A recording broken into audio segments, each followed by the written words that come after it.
Si la guerra es la continuación de la política por otros medios, como nos dijo una vez el señor Clausewitz, entonces, lógicamente, la política también es la continuación de la guerra por otros medios. ¿Está intentando actualmente Estados Unidos pasar de una a otra en su guerra por poder en Ucrania a través del plan de paz de 28 puntos? Para hablar de ello conmigo está Anatol Lieven, director del programa Eurasia y titular de la cátedra Andrew Bacevich de Historia Diplomática Estadounidense en el Quincy Institute for Responsible Statecraft. Anatol, bienvenido de nuevo. Hola, encantado de volver. Hello, nice to be back. Gracias por conectarte. Me gustaría mucho conocer tu opinión sobre hacia dónde crees que va esto, especialmente si Estados Unidos y el equipo de Trump van en serio con los 28 puntos. Los rusos han dado señales hasta ahora de que están dispuestos a considerar la idea. Podría ser bueno en algunos aspectos y no tanto en otros, pero están dispuestos a seguir adelante. Mientras tanto, los europeos están intentando sabotearlo. Pero, ante todo, ¿crees que se trata de un nuevo enfoque de la administración estadounidense hacia el escenario europeo?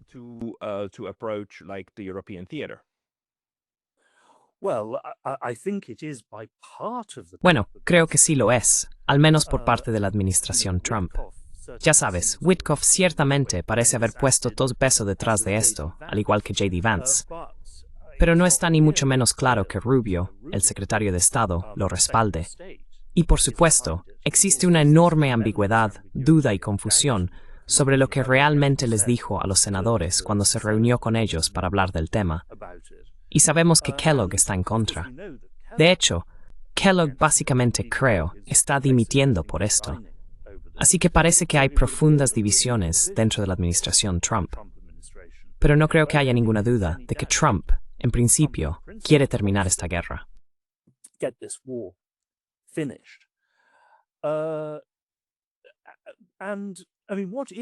Y quiero decir, lo nuevo de esto es que solo el mes pasado me dijeron tanto funcionarios rusos como estadounidenses que los equipos negociadores aún no habían abordado en detalle muchos de estos temas concretos. Bueno, ahora sí lo han hecho. Quiero decir, no han concretado completamente algunos de los asuntos, pero en realidad todos los puntos clave están tratados en este plan de 28 puntos. La respuesta europea me parece muy extraña, francamente, y plantea interrogantes. La cuestión es que, por lo que puedo ver, solo hay un aspecto de este plan de 28 puntos que resulta realmente difícil para los ucranianos. Y siempre he dicho que es muy difícil y puedo entender sus objeciones. Y es la exigencia de retirada de todo el Donbass. Porque quiero decir, parece que si lees la BBC, bastantes soldados ucranianos están ahora dispuestos a cederlo. Porque bueno, no quieren morir por un lugar que creen que van a perder, de todos modos. They don't want to die for somewhere that they think they're bound to lose anyway. But, on the other hand, people who've fought and suffered for so long. Pero, ya sabes, por otro lado, la gente que ha luchado y sufrido tanto tiempo para conservar este pedazo de tierra, se entiende por qué no quieren abandonarlo. Aunque, por supuesto, en el plan de 28 puntos, este territorio va a ser desmilitarizado. Así que no se trata de que el ejército ruso avance para ocuparlo. Desde el punto de vista de la seguridad, Ucrania tendrá protección, pero quedará bajo administración rusa. Ahora bien, esto representa solo el 1% de Ucrania. De toda Ucrania, está en gran parte despoblado. Si la guerra y Rusia se acerca a Kramatorsk, entonces todo el lugar quedará despoblado. Así que ya sabes, en un mundo racional, esto no debería ser tan difícil, pero lo es.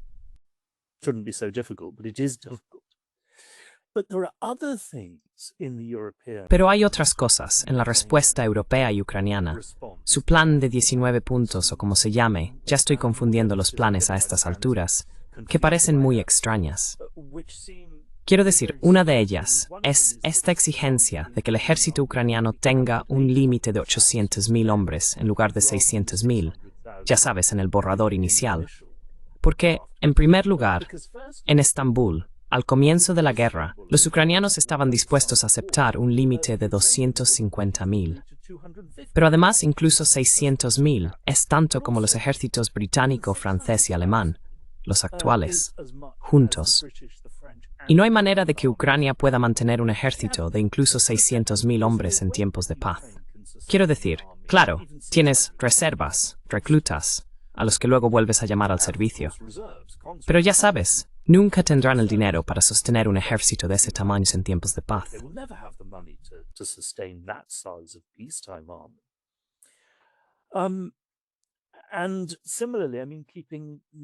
Y de manera similar, quiero decir, mantener abierta la posibilidad de adhesión a la OTAN. Deben saber ya que nunca van a entrar en la OTAN. Es evidentemente una cuestión de orgullo y de salvar las apariencias para ambas partes. Pero también, quiero decir, la fuerza de reasentamiento europea. Incluso los británicos han admitido ya que no van a enviar tropas terrestres porque no tienen tropas terrestres. Así que, quiero decir, hay dos formas de interpretar esto. Una, la versión optimista, sería que no se toman estas cosas en serio y las utilizan como fichas de negociación. De modo que luego puedan decir, ya sabes, de acuerdo, ya no insistiremos en esto, ya no insistiremos en aquello. Pero los rusos tienen que renunciar a la exigencia de todo el Donbass.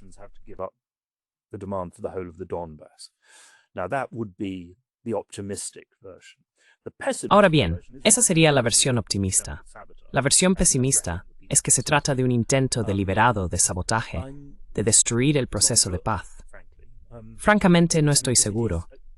Quiero decir, si es un intento deliberado de romper el proceso de paz, entonces esto es verdaderamente malévolo, porque sinceramente no hay ninguna posibilidad, ninguna, de que el acuerdo que Ucrania obtenga dentro de un año sea mejor. Es decir, quizá pueda conservar una parte del Donbass, pero en todo lo demás los rusos no van a ceder. Mucho peor, exactamente. Y los ucranianos y los europeos se arriesgarán a un colapso total de Ucrania si esta guerra continúa.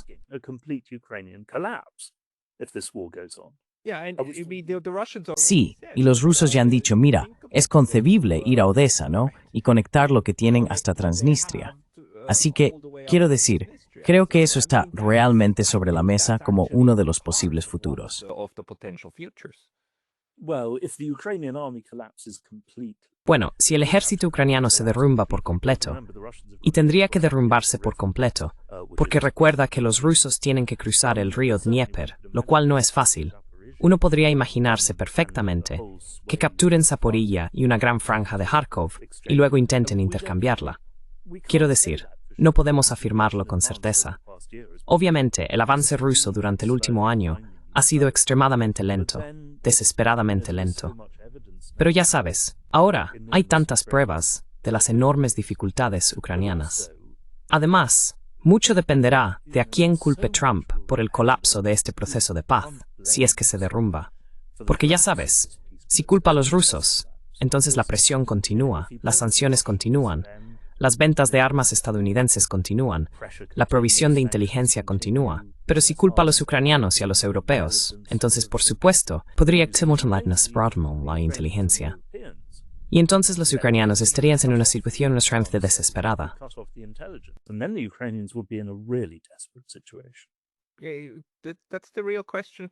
Esa es la verdadera pregunta para mí. ¿Tú harías eso? Porque si Estados Unidos realmente se retira, incluido el intercambio de inteligencia, los satélites y demás, los ucranianos quedarían prácticamente ciegos, y no hay nada que Europa pueda hacer para cambiar eso, ¿verdad? Así que, en cierto sentido, y ya lo he comentado antes en otra charla con Michael Rossi, si Rusia y Estados Unidos llegan a un acuerdo, ¿necesitarían siquiera que Ucrania lo apruebe? ¿O necesitarían a Europa? Quiero decir, si llegan a un acuerdo y realmente establecen un marco y se mantienen dentro de ese marco, ¿cómo podrían los ucranianos arruinarlo? Aparte de, ya sabes, unos cuantos disparos a un par de soldados aquí y allá, donde al final estará la defensa.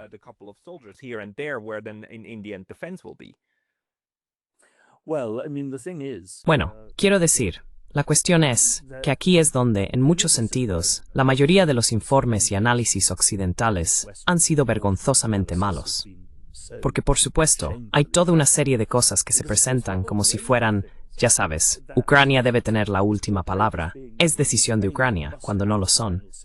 La adhesión a la OTAN no es un asunto que dependa de Ucrania. La presencia de fuerzas europeas u occidentales en Ucrania no es un asunto que dependa de Ucrania. El suministro o la venta de armas tampoco son asuntos que dependan de Ucrania. Son cuestiones de los gobiernos occidentales y sobre todo de Estados Unidos. Pero por supuesto, el ejército ucraniano tendría que retirarse del resto del Donbass. Eso sí es algo que corresponde decidir a Ucrania. The rest of the Donbass. That is for Ukraine to decide.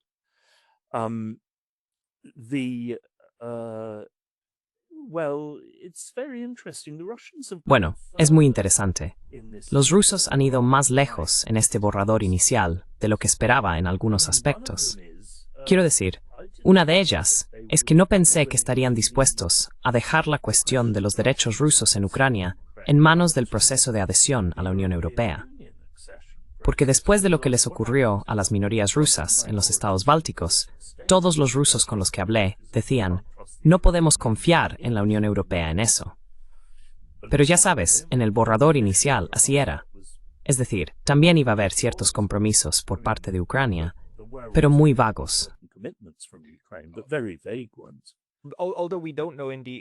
Aunque no sabemos en el borrador inicial qué fue realmente aprobado con los rusos y qué no. Quiero decir, eso podría ser simplemente, es una de esas cosas, lo van pasando de un lado a otro y así sucesivamente. Y ya sabes, no sabemos qué se añadió, en qué momento ni qué se acordó. Es cierto, sí, sí.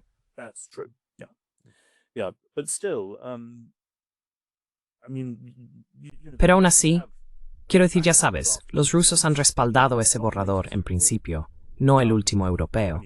No se han comprometido completamente con él. Pero Putin dijo que en esencia es aceptable. Y espera, había otra cosa también, que era bastante interesante. Ah, sí, que las sanciones solo se levantarán por etapas y no hay un calendario. Siempre había supuesto que los rusos iban a insistir en la suspensión de las sanciones como parte del acuerdo de paz.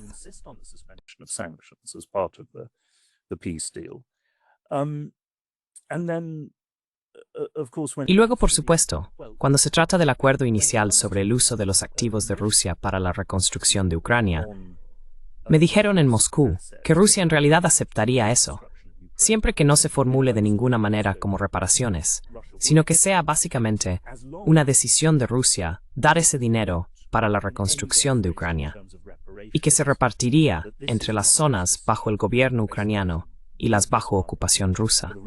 Y entonces hubo discrepancias. Algunos decían que tendría que ser 50-50. Otros decían que no, que podríamos aceptar 20-80, ya que sabemos que es muy...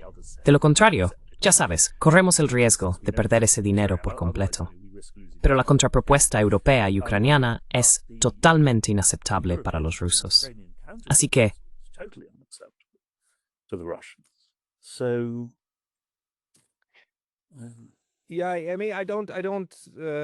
Sí, quiero decir, en realidad no esperaba que saliera nada distinto de Europa, para ser sincero, porque me da la impresión de que prefieren dejar que Ucrania siga desangrándose, si eso significa no perder la cara ahora, en lugar de más adelante, quizá cuando algunos de esos gobiernos ya ni siquiera estén en el poder, ¿verdad?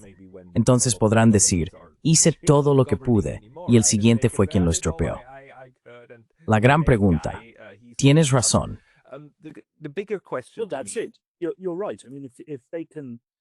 Quiero decir, si pueden, si el gobierno francés puede mantener esto durante otros 18 meses, entonces, lo más probable es que haya un gobierno de Le Pen, un gobierno del Rassemblement National en Francia, y entonces podrán culparles del colapso ucraniano.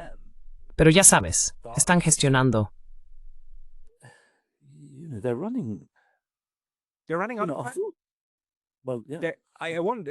¿Van según lo previsto? Bueno, sí. Quiero decir, 18 meses es mucho tiempo. Simplemente algo más, ya sabes. Creo que una de las interpretaciones más pesimistas, pero al mismo tiempo más importantes de lo que está ocurriendo, viene de un colaborador, Brian Berletic, en The New Atlas. Él sigue diciendo incansablemente, defendiendo el argumento, un argumento muy de Kogan, que cada vez que Estados Unidos se topa con un muro, no cambia al modo de paz. Simplemente pasa algo que parece paz, para ya sabes, recargar, retirarse, recargar, y luego atacar otro día.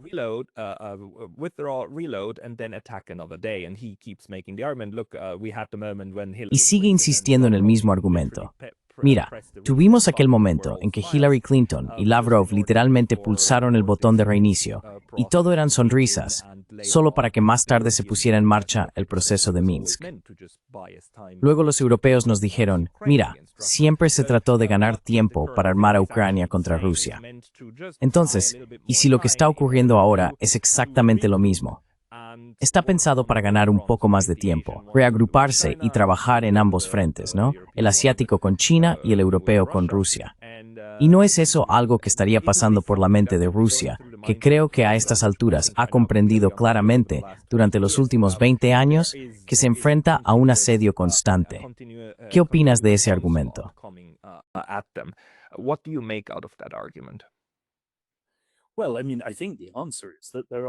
Bueno, quiero decir, creo que la respuesta es que hay, como dije, divisiones profundas, no solo en Washington, sino dentro de la administración Trump.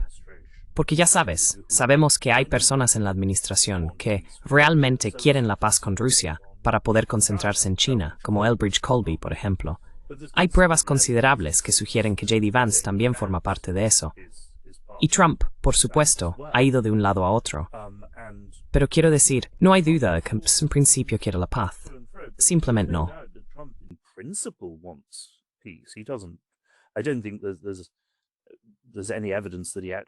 No creo que haya ninguna evidencia de que él realmente quiera que esta guerra continúe. Le gustaría, ya sabes, asumir la responsabilidad de un acuerdo de paz. Pero por supuesto, tienes razón. Sabemos que hay otros que todavía, gran parte de los medios estadounidenses siguen decididos a mantener esta guerra y esperan debilitar aún más a Rusia. Pero no creo que esté resuelto todavía. Y por supuesto, también está el hecho de que, para ir mucho más allá de lo que ya han hecho al atacar económicamente a Rusia, en realidad tendrías que empezar a incautar cargamentos rusos en alta mar. Eso, ahora sí, es un bloqueo. Eso es un acto de guerra. Now that is blockade. Now that is an act of war. And the Russians have threatened at that point they have no choice. Y en ese momento los rusos se sienten amenazados. No tienen más opción que responder militarmente de alguna manera. Y al final, los rusos, y también el Pentágono, quiero decir, por supuesto, hay esos ex generales lunáticos como Breedlove y Hodges. Pero ya sabes, lo último que quiere el Pentágono es verse arrastrado a una guerra en Europa, dado lo que está ocurriendo con China. Así que no creo que todo esto sea un plan cínico por parte de la administración Trump en su conjunto, no. Pero creo que un problema mucho mayor, del que por supuesto los rusos hablan constantemente, al igual que mucha gente en todo el mundo, es que ahora ningún acuerdo con Estados Unidos puede considerarse fiable más allá de 4 años.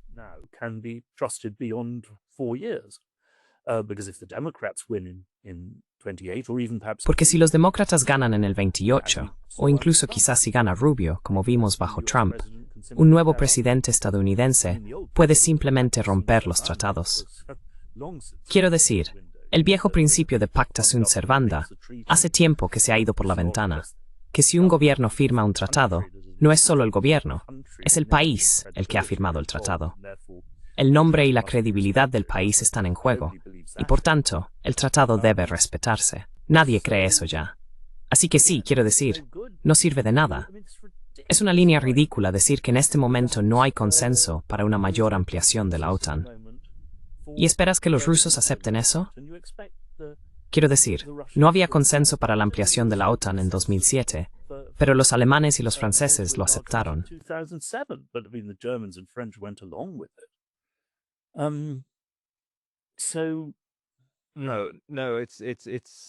Así que, no. Es decir, Rusia sería ingenua si realmente creyera que una firma en un papel garantizaría algún tipo de paz futura, ¿verdad?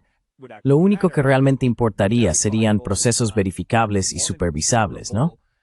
Algo como, y creo que Rusia y Estados Unidos tienen buena experiencia en esto, la desactivación de algunas de esas armas nucleares, los tratados sobre armas nucleares, en los que se envían observadores a los respectivos países y registran todo. Es decir, ese tipo de acuerdo es algo con lo que se podría trabajar de forma realista. Pero dentro de esos 28 puntos y demás, no hay nada que siquiera insinúe la creación de un proceso verificable, ¿verdad? Well, there's talk of arms. Bueno, ya sabes, se habla de negociaciones sobre armamento, de limitaciones de armas. La administración Trump está reduciendo realmente su presencia militar en Rumanía. Exacto. Es interesante que el acuerdo de 28 puntos hable del poder aéreo de la OTAN en Polonia, curiosamente.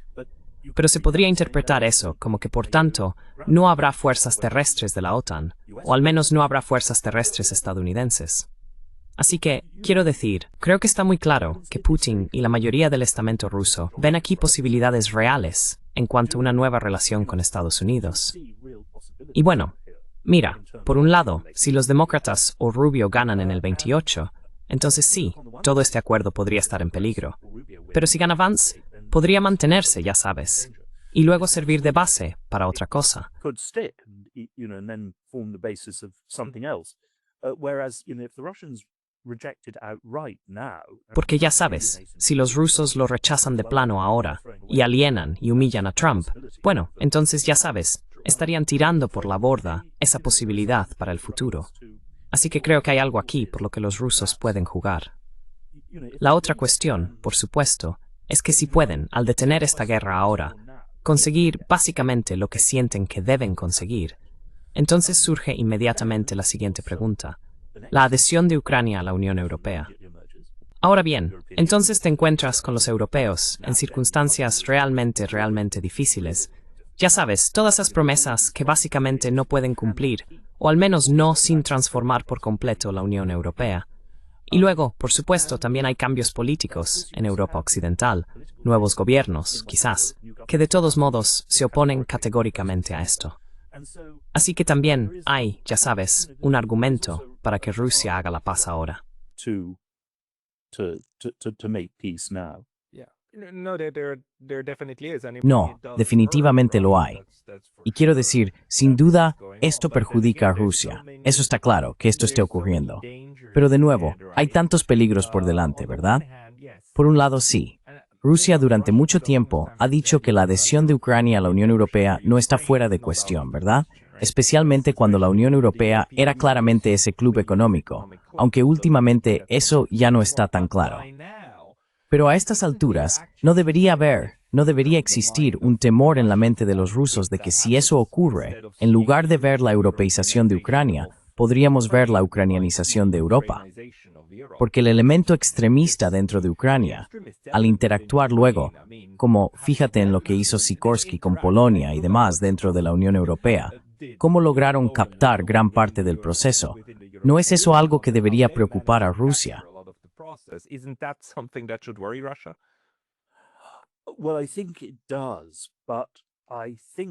Bueno, creo que sí, pero pienso que hay una diferencia muy grande.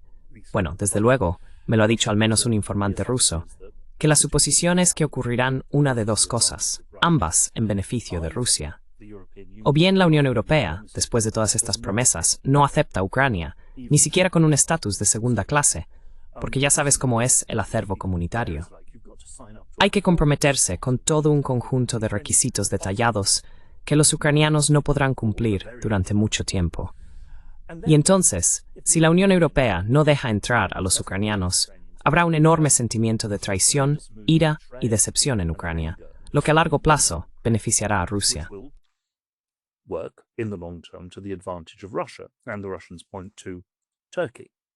Y los rusos señalan a Turquía, que se ha vuelto mucho más favorable a Rusia, no tanto porque apoya a Rusia, sino porque, bueno, es diferente. Luego, por supuesto, Turquía tiene todos sus problemas con Estados Unidos a causa de Israel, la guerra de Irak y los kurdos.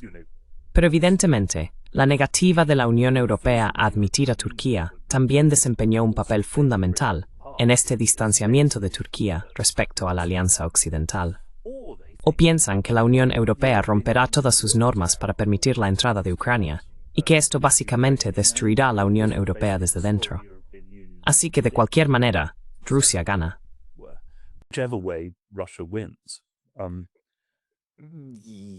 Sí, bueno, sí y no.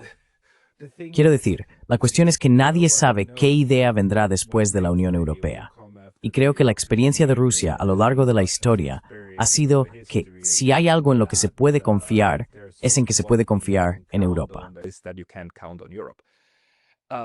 Well, yes, but then, I mean, at that point, Bueno, sí, pero entonces, quiero decir, en ese punto, es simplemente una imagen reflejada de lo que los europeos dicen sobre Rusia, que nunca se puede confiar en Rusia, que Rusia siempre es agresiva, siempre imperialista. Quiero decir, en ese punto no tiene sentido buscar un acuerdo en absoluto. Hay que buscar una victoria completa. Pero Rusia no va a lograr una victoria completa sobre Occidente. Simplemente no tiene los hombres ni los recursos para hacerlo.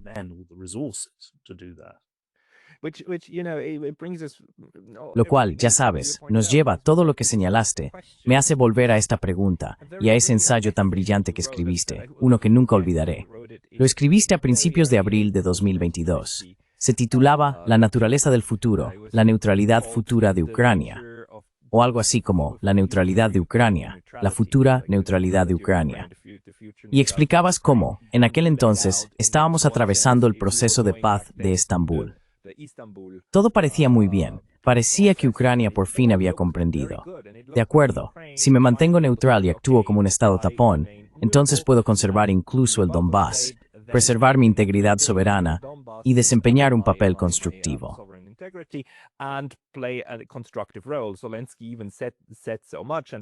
Zelensky incluso lo dijo, y todo eso fue torpedeado y demás. Pero ahora parece que las fuerzas, también lo que tú señalaste, con la Unión Europea sin cumplir nunca sus promesas, con la membresía en la OTAN que nunca llega, en algún momento, incluso los nacionalistas, incluso los elementos de extrema derecha dentro de Ucrania, deben entender que tienen que buscar alguna forma de papel independiente, no como un apéndice de esta o aquella institución o de Rusia, ¿verdad? ¿Crees que dentro de Ucrania, en algún momento, esta comprensión llegará entre los militaristas y la derecha, que digan de acuerdo, mira, lo mejor que podríamos hacer es hacerlo por nuestra cuenta?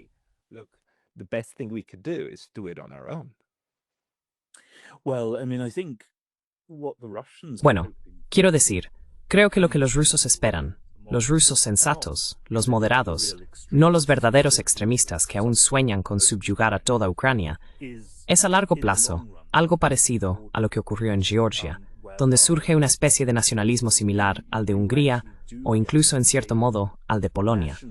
Excepto que los polacos, por supuesto, son tan hostiles a Rusia que no funciona de la misma manera.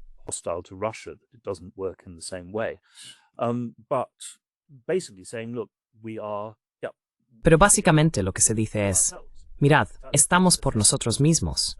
Italia farada, por así decirlo. Y eso significa que no vamos a subordinarnos a Rusia, pero tampoco vamos a permitir que Occidente o la Unión Europea nos manipulen o nos dicten lo que debemos hacer. Por supuesto, la situación será diferente en Ucrania, porque evidentemente la guerra de Georgia no duró mucho. Esta guerra lleva casi 4 años y han muerto muchísimas personas. Pero ya sabes, la cuestión, por supuesto, con respecto a los nacionalistas étnicos ucranianos, como los húngaros, los polacos o los georgianos, es que no están vinculados a lo que la Unión Europea llama ahora valores europeos, que en realidad son los valores de las élites liberales europeas de los últimos 10 años. Es decir, no tienen una base histórica más profunda que esa.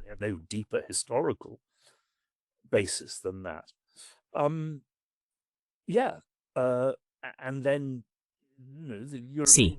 Y luego ya sabes, la Unión Europea, una vez más, a menos que básicamente decida desmantelar el acervo comunitario, va a pedir cosas que la derecha ucraniana encontrará muy ofensivas.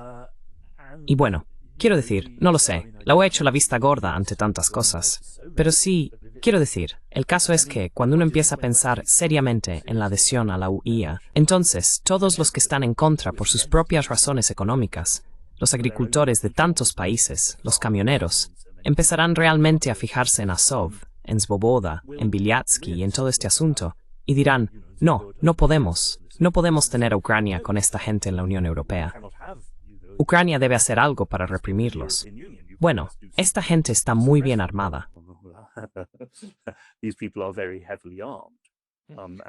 Sí, a tu propio lado, sí. Así que no, quiero decir, sí, pero esto es lo que hay. Hemos estado mintiendo durante tanto tiempo. Mentimos en 2007, y desde entonces, diciendo que íbamos a incorporar a Ucrania a la Unión Europea, aunque nunca tuvimos la menor intención de luchar para defender a Ucrania ni de asumir un compromiso real de seguridad con ella. Luego, por supuesto, la Unión Europea mintió en 2013 con ese acuerdo de asociación. Si hablabas entonces con la gente en Europa, nunca tuvieron la menor idea. No era un camino hacia la adhesión. Fue una iniciativa de los polacos, los bálticos y los suecos para bloquear unas relaciones económicas más estrechas con Rusia. Fue algo puramente negativo. No había dinero en ello para los ucranianos. Fue, ya sabes, un sabotaje deliberado. No había ninguna intención de incorporar a los ucranianos.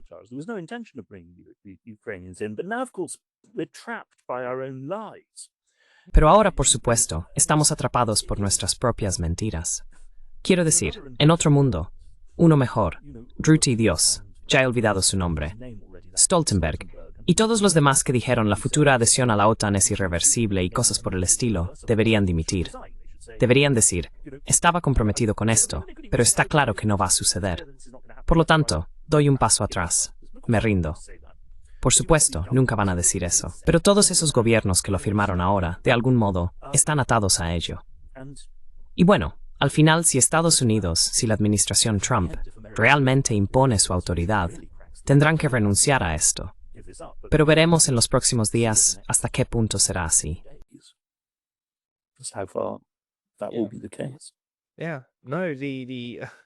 Sí, no. La cuestión, sin embargo, es que ya sabes, al menos en el caso de los europeos, hemos visto tantas veces cómo estaban dispuestos a dar marcha atrás o simplemente olvidar lo que habían dicho antes, ¿verdad?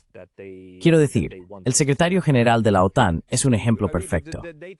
Un día dice que el camino de Ucrania hacia la OTAN es irreversible, y al día siguiente dice, oh, nunca prometimos la adhesión, nunca dijimos que lo serían, siempre dijimos que trabajaríamos en esa dirección.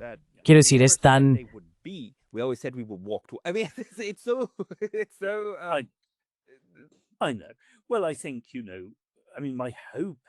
Lo sé. Bueno, creo que ya sabes, mi esperanza es que se renuncie a eso, porque en realidad, ya sabes, carecen de sentido en gran medida este tipo de cosas. Pero para mí, la verdadera dificultad es la cuestión de la retirada militar ucraniana del resto del Donbass. Eso es cierto, porque eso es realmente muy difícil.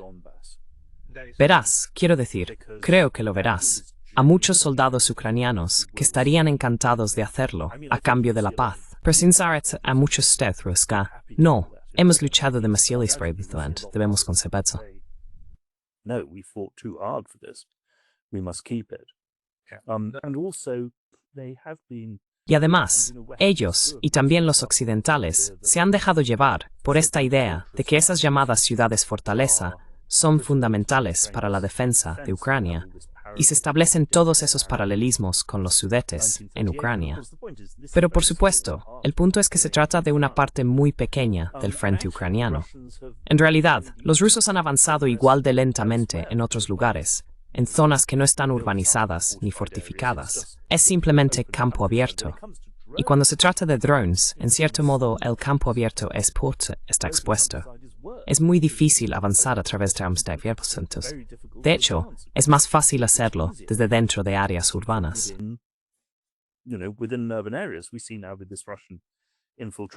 Ahora vemos esta infiltración rusa en Pokrovsk. Pero ya sabes, una vez que te han inculcado esa idea, quiero decir, me sorprendió encontrar occidentales que creía bien informados diciendo también, oh, pero estas ciudades son absolutamente cruciales para la defensa de Ucrania. Y yo dije, pero espera, los rusos no avanzarán. Podemos ayudar a los ucranianos a construir una nueva línea de defensa, que, al fin y al cabo, es lo que han estado haciendo hasta ahora. Han retrocedido de una línea a otra. Quiero decir, esto en sí mismo es otro argumento sin sentido. Pero el punto político sobre la dificultad de renunciar a esto, eso sí es real y complicado.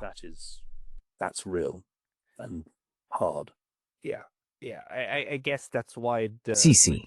Supongo que por eso el plan de paz de 28 puntos intenta presentarlo como una especie de tierra de nadie, ¿no? Una zona de amortiguamiento. Y así los rusos también se comprometerían a no entrar allí, para hacerlo de algún modo más aceptable, ¿verdad? Pero el papel de los europeos ahora de nuevo creo que es uno de sabotaje. Quizás centrémonos en otra cosa más. Las cosas que no vemos, las cosas que no están ocurriendo. Una de las cosas que me resulta interesante en cuanto a la OTAN y el estacionamiento de tropas estadounidenses es que, como ya dijiste, en este momento se están retirando algunas tropas de Rumanía.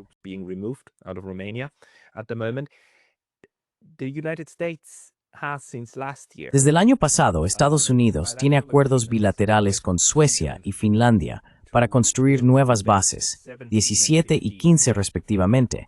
No recuerdo cuál corresponde a cuál. Pero salvo una única base en Finlandia, hasta donde sé, Estados Unidos no ha empezado realmente a desplegar personal allí. Así que están esperando, aunque ahora cuentan con el marco legal que incluso les permitiría colocar cualquier tipo de armamento que elijan, incluidas armas nucleares, en ese territorio. No lo están haciendo. ¿Es eso una de las cosas que no están ocurriendo? ¿Nos dice eso también algo sobre el entendimiento entre Moscú y Washington que podría estar surgiendo a nuestro alrededor?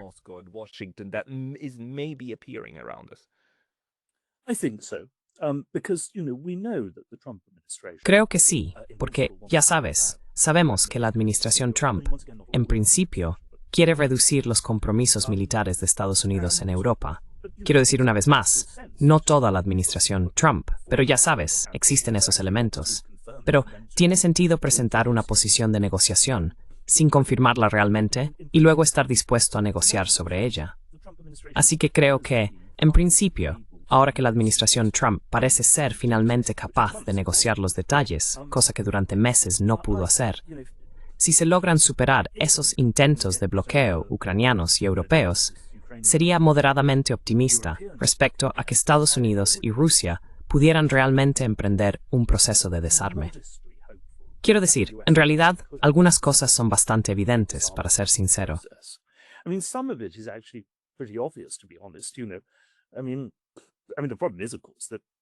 Quiero decir, el problema es, por supuesto, que los acuerdos anteriores eran buenos acuerdos, y luego tuvieron fallos por ambas partes, pero se vinieron abajo. Yo diría que, empezando por Estados Unidos, el abandono del Tratado ABM fue lo que realmente comenzó a desmoronarlo todo, junto con la negativa a ratificar el Tratado CFE. Pero ya sabes, se puede empezar por algo absolutamente evidente. Los estadounidenses no despliegan esos misiles de alcance intermedio en Alemania, y Rusia los retira de Kaliningrado y Bielorrusia. Eso debería ser bastante claro y sencillo. Estados Unidos se compromete a no poner tropas terrestres en Polonia, Rumanía o los países bálticos, y Rusia promete limitar sus tropas en Bielorrusia, básicamente a lo que tiene ahora, que es una fuerza insignificante en términos numéricos. Creo que ya sabes, eso podría funcionar, pero depende.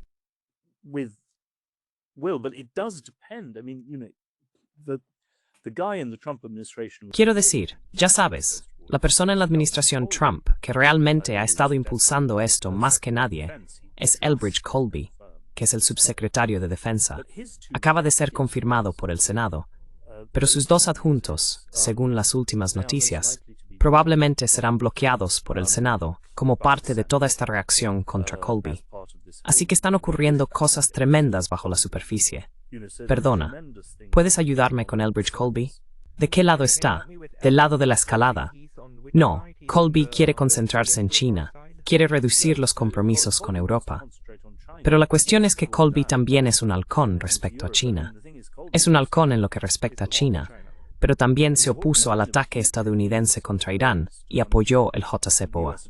Así que tiene dos grandes grupos de presión en su contra, y básicamente están decididos a acabar con él.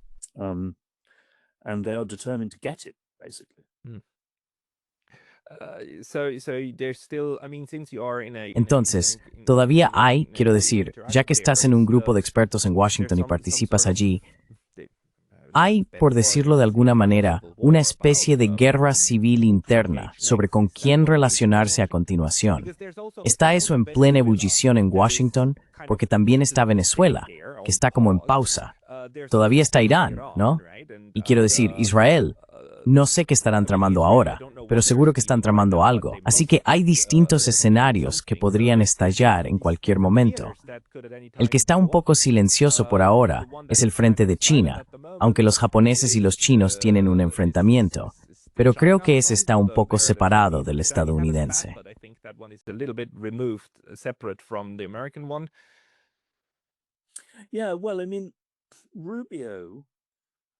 Sí, bueno, quiero decir Rubio.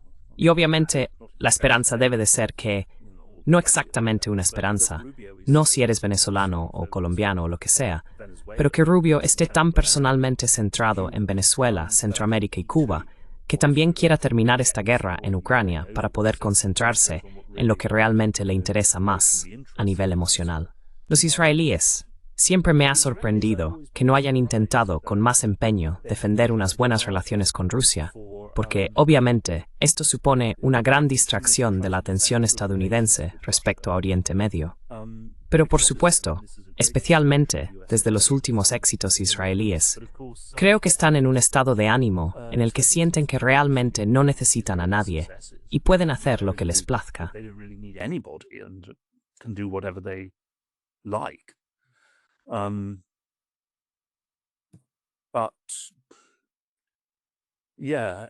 Sí, quiero decir, Washington está muy, ya sabes, muy dividido en este momento. Pero si miras la respuesta en el Congreso, con algunas excepciones, unas pocas más que en el pasado, aún así, ciertamente entre los demócratas, pero también muchos republicanos, quiero decir, están casi patológicamente opuestos a la paz con Rusia y a cualquier acuerdo de paz. Y por supuesto, una de las razones por las que los rusos han aceptado la idea de levantar las sanciones por etapas es porque saben que no hay ninguna posibilidad de que el Senado de Estados Unidos vote a favor de un alivio inmediato de las sanciones de todos modos. Así que, en cierto modo, Rusia no pierde nada. ¿Por qué convertirlo en un punto de fricción si no va a suceder de todas formas?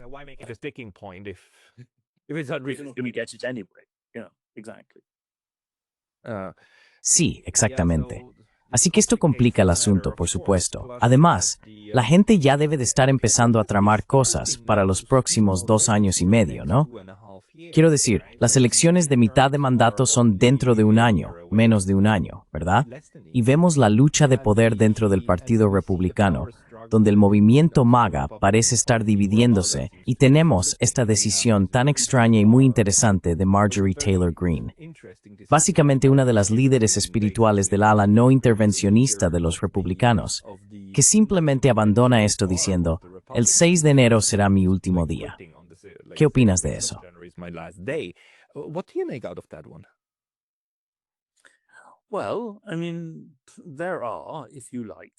Bueno, quiero decir, están, por así decirlo, los verdaderos tipos MAGA. Ya sabes, los que se oponen ferozmente al establishment de Washington, y que también son, por supuesto, en cierta medida genuinamente populistas en lo económico, al menos en sus instintos básicos. Y ya sabes, prometen a su base todo tipo de cosas que no están recibiendo. Quiero decir, Epstein fue solo la gota que colmó el vaso desde ese punto de vista, porque ya sabes, antes de eso estuvo el ataque a Irán, que realmente les disgustó. Y ya sabes, ese sector de MAGA tampoco estaba entusiasmado con el gran y hermoso muro. No se ha manifestado abiertamente en contra, pero no les gustan esas rebajas fiscales para los ricos.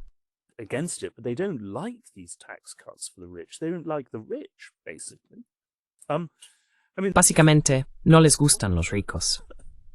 Quiero decir, la cuestión es que si no fuera por el sistema de mayoría simple, el Partido Republicano hace tiempo que se habría desintegrado en al menos 2 o 3 partidos.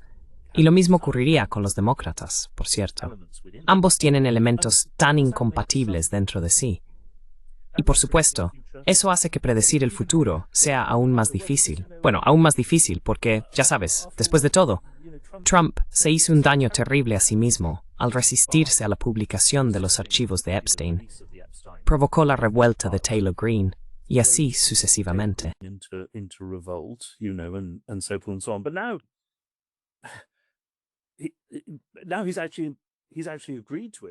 Y ahora él realmente ha accedido, con la esperanza, parece, y solo parcialmente cumplida hasta ahora, de que resulte aún más embarazoso para los demócratas. Pero cuesta entender por qué no lo hizo antes.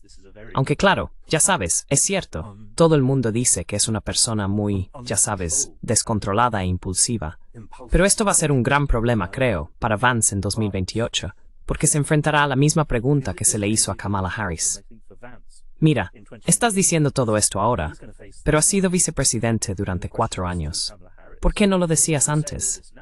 Ahora dices que eres un populista económico, pero apoyaste esa gran y hermosa ley. Y luego, por supuesto, si la economía ha caído y la inflación sigue subiendo,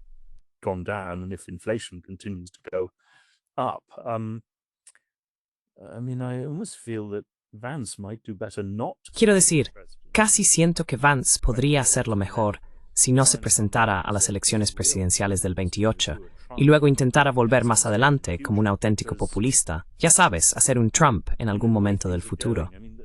Porque tal y como van las cosas, hay un auténtico y gran auge populista en Estados Unidos, como también lo hay en Europa.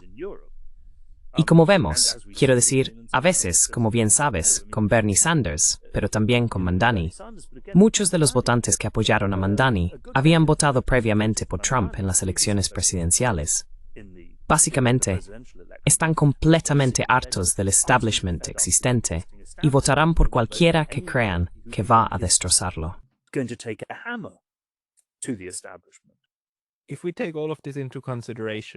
Si tenemos todo esto en cuenta, la agitación interna dentro de Estados Unidos, ¿qué crees que eso provoca en la estrategia de negociación rusa?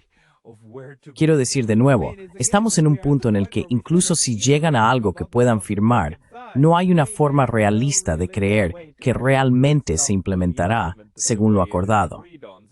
Entonces, ¿qué crees que están calculando los rusos para cubrir sus apuestas o crear algo con lo que puedan trabajar más adelante?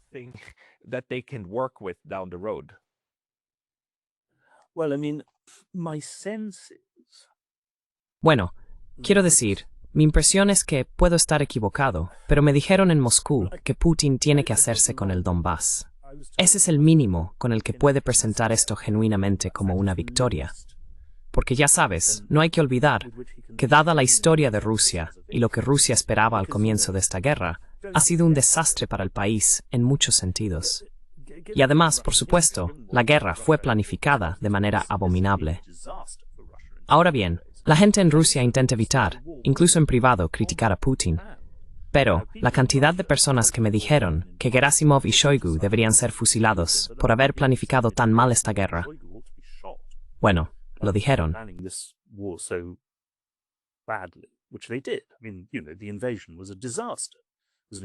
Quiero decir, ya sabes, la invasión fue un desastre de inteligencia, un desastre de planificación.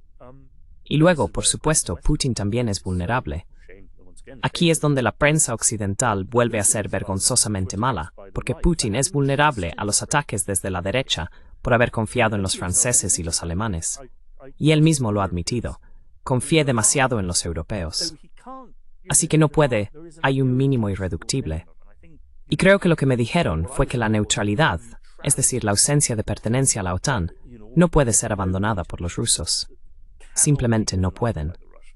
Y quizá también todo el Donbass.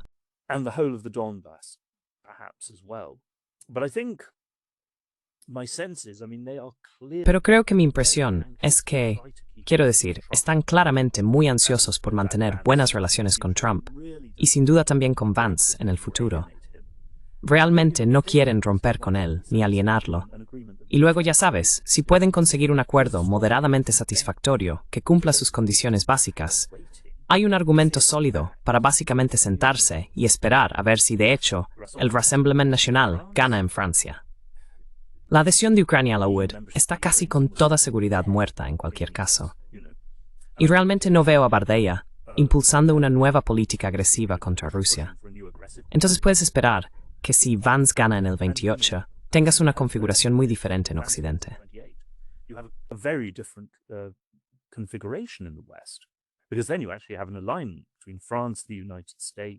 Porque entonces habría realmente una alineación entre Francia, Estados Unidos y Gran Bretaña, si Farage gana en Gran Bretaña. Y luego, por supuesto, la política alemana empezaría a ponerse muy interesante. Así que ya sabes, obviamente Rusia ha sobrevivido bastante bien hasta ahora en términos económicos. Pero hay serias preocupaciones. El nivel de vida está sufriendo, los precios están subiendo, y al fin y al cabo, están pagando sumas enormes a este ejército de voluntarios. No tiene mucho sentido hacerlo si esos salarios se ven inmediatamente erosionados por la inflación. Así que también hay buenas razones económicas para intentar poner fin a esto.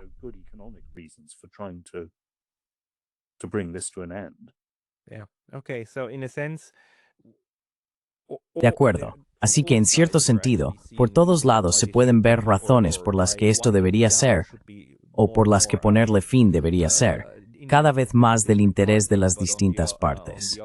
Pero por otro lado, la forma en que estas fuerzas están distribuidas en este momento generará algo, como mínimo, cuestionable, ¿verdad?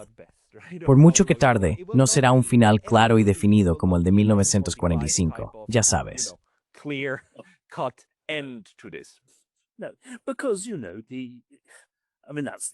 No, porque ya sabes, quiero decir, eso es lo absurdo del lado occidental.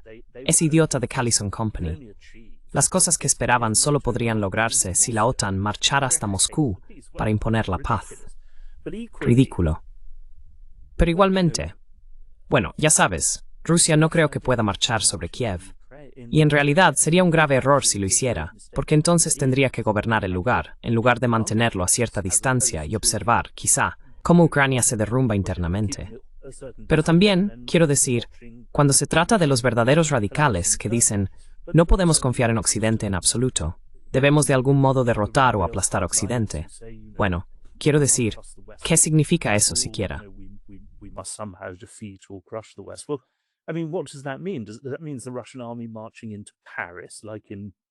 Eso significa que el ejército ruso, marchando hacia París como en 1814, o marchando hacia Berlín como en 1945. No, eso no puede pasar. Así que, y además, por supuesto, hay una ambigüedad aquí cuando se trata de los euroasianistas y de personas como Karaganov, que dicen que Rusia debería realmente reorientarse hacia Asia, romper con Europa y demás. Bueno, en ese punto, claro, pero en ese punto, en realidad sí quieres intentar pacificar esto. No rendirte. Pero quieres sacarte de encima este lío ucraniano. Si Europa no es el futuro, ni realmente importante, y si el crecimiento económico y el futuro centro del mundo están en Asia, entonces no quieres arruinar eso por unas cuantas ciudades destruidas en el este de Ucrania.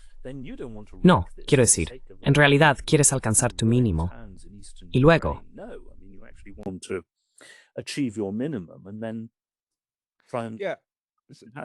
una frontera adecuada, y luego dejar que se pudra al otro lado, sea lo que sea.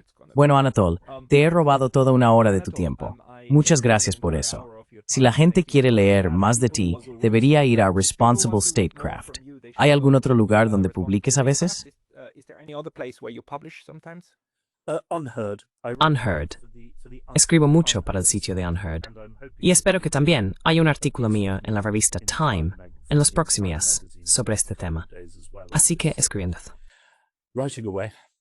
Sería estupendo. Pondré los enlaces en el cuadro de descripción de abajo. Anatol Lieven, muchísimas gracias por su tiempo hoy. Muchas gracias, Pascal. Hasta pronto.